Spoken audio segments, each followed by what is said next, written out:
pessoal, tudo bem? Hoje nós vamos dar continuidade aos nossos conteúdos, ok? Então, a partir de hoje são conteúdos novos que nós não tivemos em sala de aula e vão ser através das videoaulas, combinado? Para facilitar o entendimento de vocês, eu fiz uma apresentação em slide que eu vou deixar disponível lá no Schools e vou trabalhando com vocês os conteúdos a partir desses slides também, tá bom? O que eu quero que vocês façam? O conteúdo que estiver no slide é o conteúdo novo e vocês precisam copiar no caderno, como se fosse a nossa lousa, tudo bem? Outra coisa que eu quero pedir para vocês também é que quando vocês forem assistir os vídeos, deixem aqui embaixo no comentário o nome de vocês e um ok ou um joinha para eu conseguir saber que vocês estão conseguindo acompanhar e ver o conteúdo, tá bom? Se vocês tiverem qualquer dúvida, deixem aqui nos comentários também, mandem no binóculo ou então pelo chat do Schools, tá? Eu tô à disposição para tirar qualquer dúvidas, questionamentos e aberta a sugestões de vocês, ok? Então, pessoal, nós vamos dar início ao nosso segundo bimestre, ok? No segundo bimestre, nós vamos estudar a princípio sobre o sistema circulatório. No começo da nossa apostila, ele traz um texto e uma relação entre a prática de atividade física. Nós ouvimos sempre falar que a prática de atividade física ela é boa para o desenvolvimento do nosso corpo humano em geral, mas também ela pode ser ruim se for realizada em excesso. Então, nós temos sempre que estar atentos em relação à quantidade de atividade física que nós fazemos para não sobrecarregar os nossos músculos e principalmente nosso sistema circulatório, porque a cada atividade física que o nosso corpo realiza, seja levantar os braços, andar, caminhar, até mesmo fazer musculação, correr, natação, nós fazemos com que o nosso sangue ele seja bombeado através do sistema circulatório, que é o que nós vamos ver, para todas as partes do nosso organismo. Então, sempre fiquem atentos em relação à quantidade de atividade física. Além do que, a atividade física em excesso, ela também pode provocar cãibra, porque nosso sistema muscular pode não estar acostumado com aquela atividade que nós estamos propondo para ele, ok? Bom, em relação ao sistema circulatório, nós primeiro vamos falar sobre o principal componente, que é o sangue. Aqui na lateral, a professora colocou uma representação de um tubo de sangue quando a gente vai fazer os exames de rotina no laboratório, ok?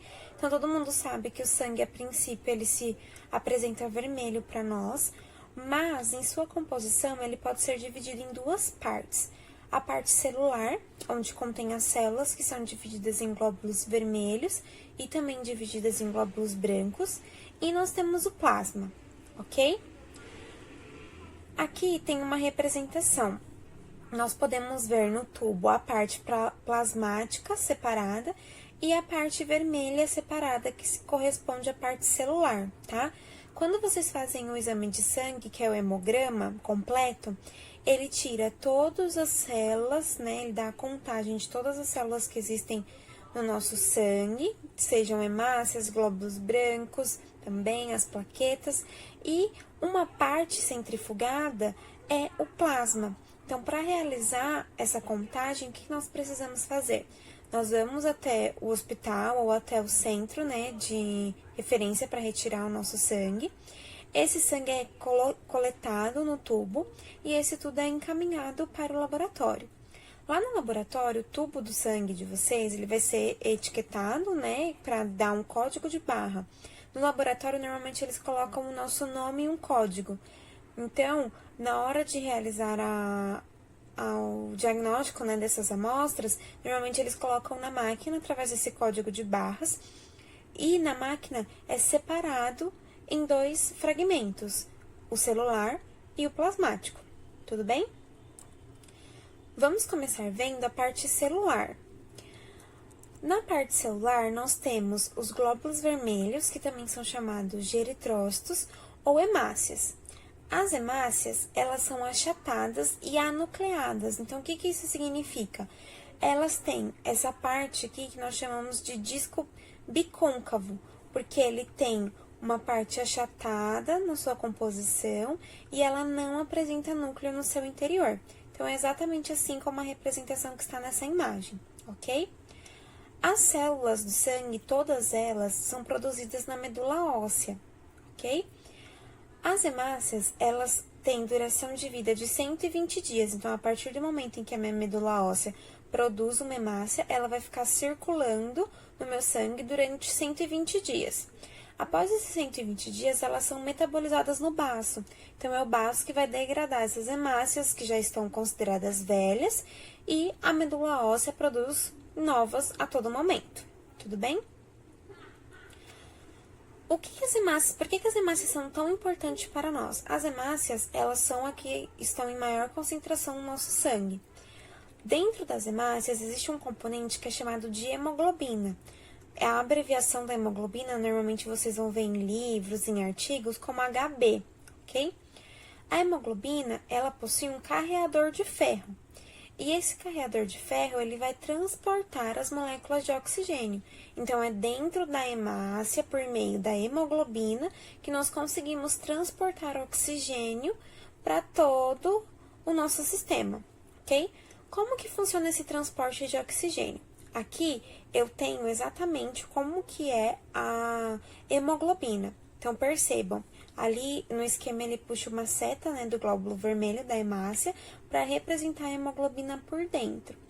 Na hemoglobina eu tenho 4 cadeias, eu tenho 2 cadeias alfas, que são representadas aqui pelo vermelho e pelo roxo, e eu tenho 2 cadeias, betas, que são representadas pelo verde e pelo rosa, tá? O que essas cadeias representam? Cada cadeia tem dentro do seu componente uma molécula de ferro, ok?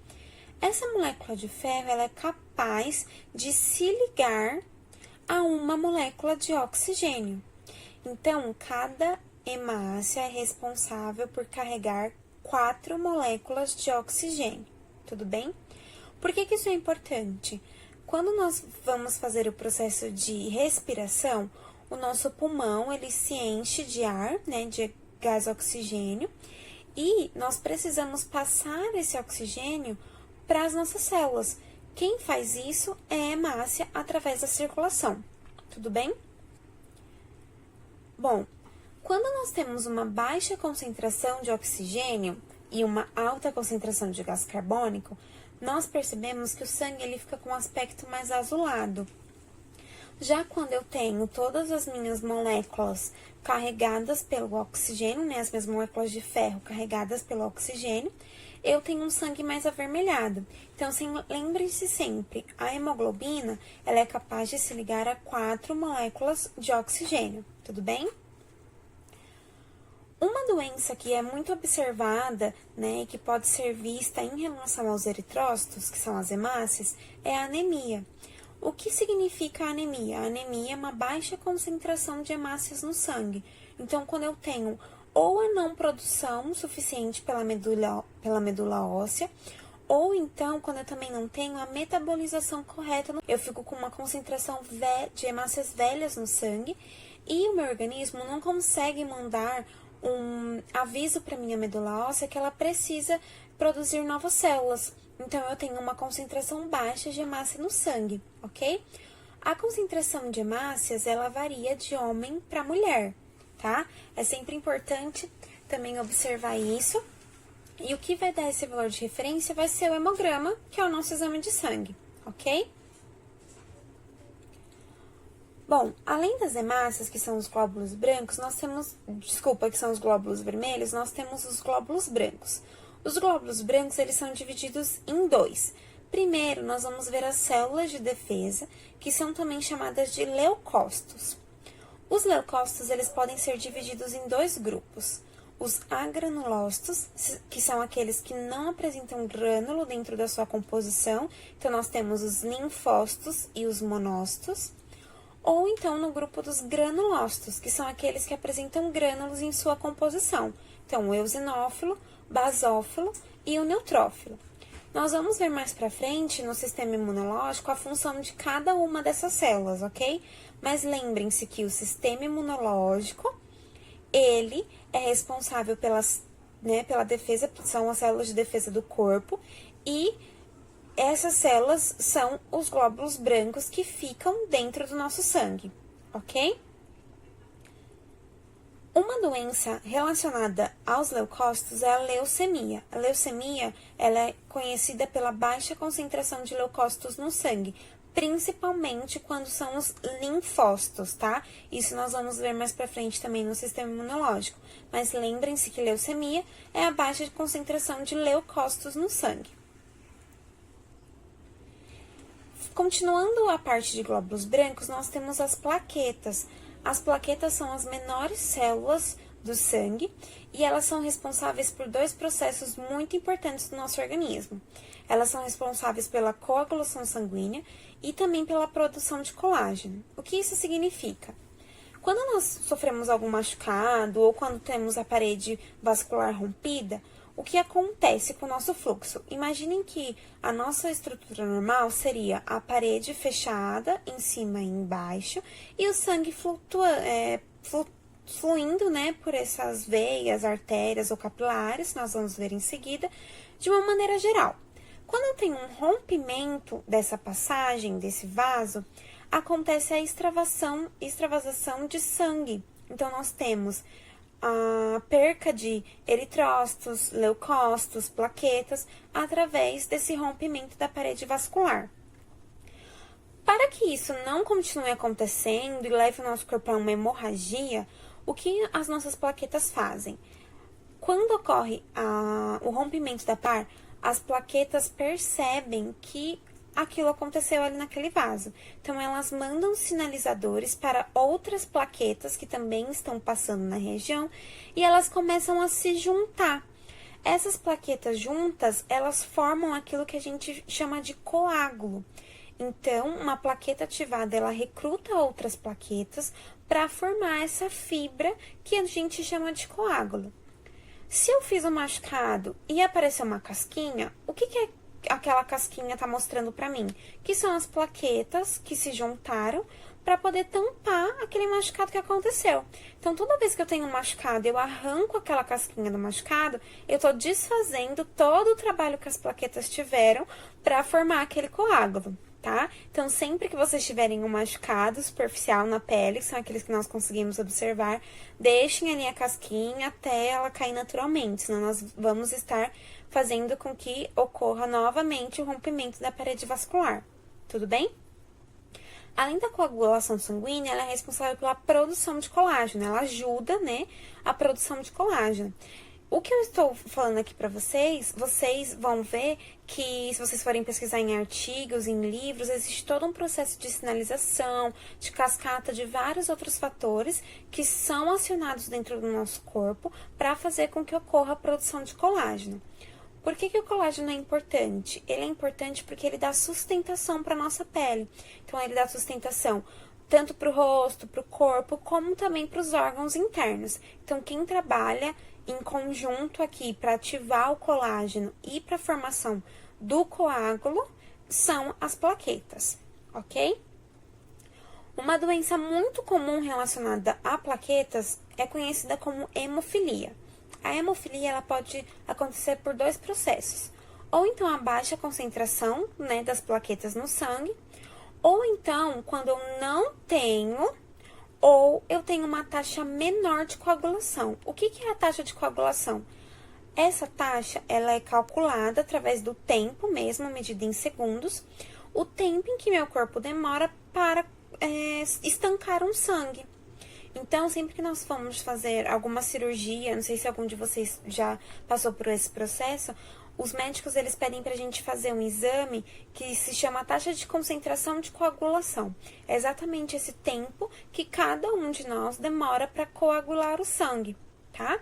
Quando uma pessoa tem uma taxa muito menor, ou seja, ela demora muito tempo para coagular o sangue, ou então ela não tem taxa de coagulação, que é muito difícil, o normal é você ter pessoas com hemofilia que demoram mais tempo para coagular, mas acabam coagulando, tá? Nós temos pessoas hemofílicas, ok? Bom, além da parte celular, nós temos a parte plasmática. A parte plasmática é a parte líquida do sangue. Percebam que ele é amarelado, tá? Porque ele não tem concentração de células. O que tem, então, na parte plasmática? Água, proteínas, resíduos metabólicos, e anticorpos, ok? Por isso que a parte plasmática é importante, sim, como a parte celular, porque ela possui todas essas proteínas, resíduos e anticorpos, tudo bem? Aqui eu coloquei um desenho de uma representação de um vaso sanguíneo com as células dentro dele. Então, nós temos as hemácias, nós temos as plaquetas, percebam que as plaquetas são bem menores do que as hemácias, e nós temos os leucócitos. Os leucócitos, eles têm núcleo, é isso que diferencia eles das hemácias de uma forma visual, tudo bem? No microscópio, é isso que nós conseguimos observar. Então, nós temos as hemácias representadas por vermelho, né? Assim mesmo que a gente consegue enxergar no microscópio. Nós temos os leucócitos, que são essas células que estão mais azuladas.